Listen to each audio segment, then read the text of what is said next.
Heat number 3, starting from grid number 1 in the 88i car, it's the Big Mac Jacob McIntyre, and from grid number 2 in the 19C car, the Duff Man Jamie Duff.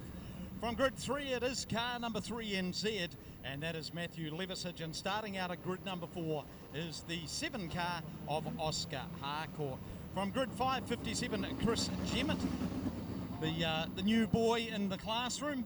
And from grid number 6, 79M, Mad Max Guildford, and big few weeks of speedway coming up for Max. He's been twice, he's been third in the New Zealand Midget Car Championship, and that's happening over at Ruapuna on the 3rd and 4th of February, and that is going to be an absolute barn burner of a show.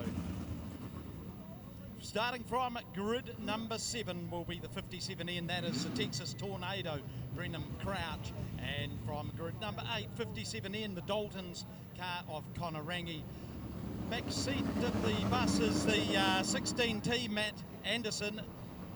He'll be starting from grid 9. And the Sheriff Jaden Dodge car number 77 will start from grid number 10. Yep, so reverse grid for this 77 car. Won the last one off the front.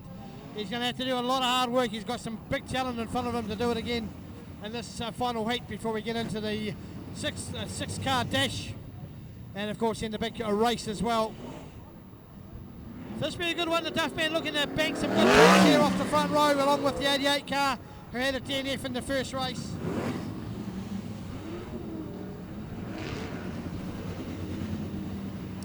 A 7 car of Oscar Harcourt.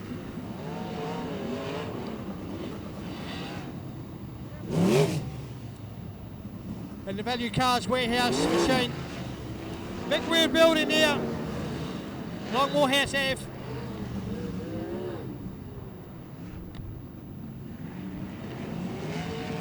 And you can find Value Cars next to 2.5 grain silos. That's right. Yeah, the big red shed next to the two silos. Yeah, what a mess. Of course, Martin would have raced Super Saloons over here a few times too, I would imagine.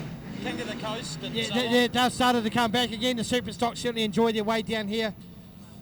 They've tried 6 shooters, I think, we're going to turn up again. Of course, we haven't got much in the way of street stocks at the moment, but King of the Coast always brings out all sorts from the woodwork.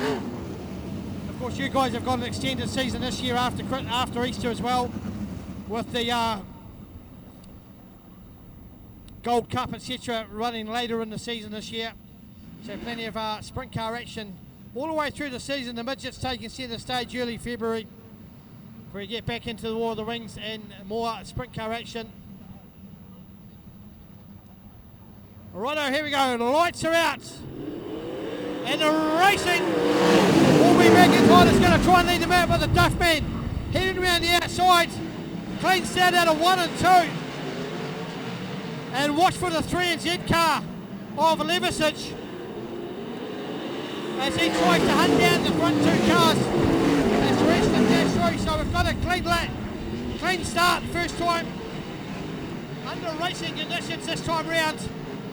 And it's a big battle on the front with the McIntyre and Duff, followed by the 3NZ. Here comes the 79 of Gilson, Oscar Harcourt, the 57 of Connor Rangi, Brenham Crouch in the 75.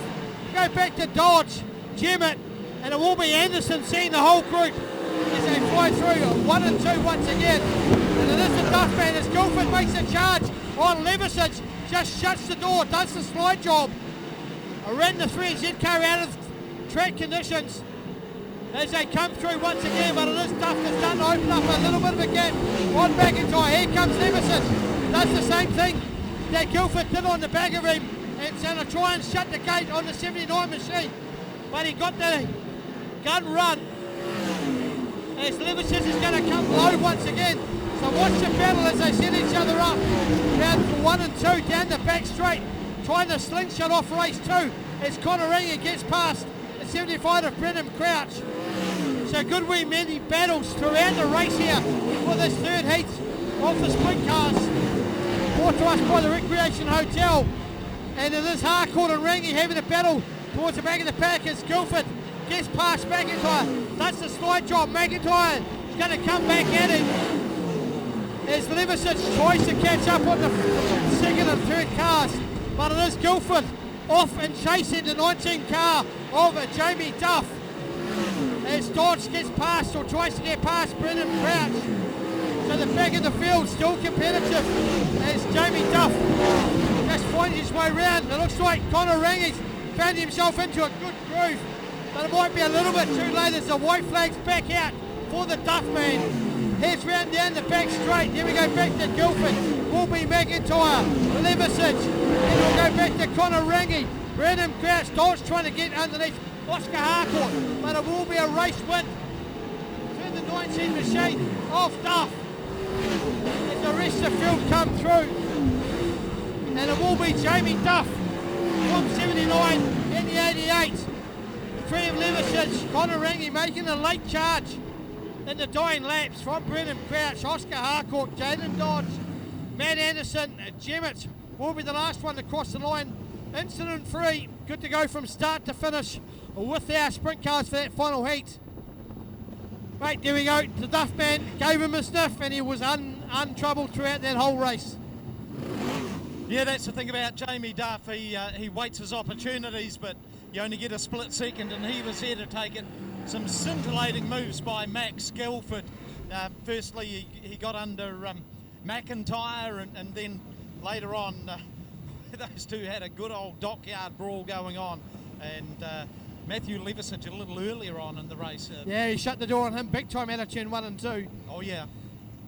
So, no, some good racing. Good to see the cars all managed to finish that one on the track. McIntyre having a good run in that race too after a DNF on that one. That'll help his points. Probably won't make the top 6 shootout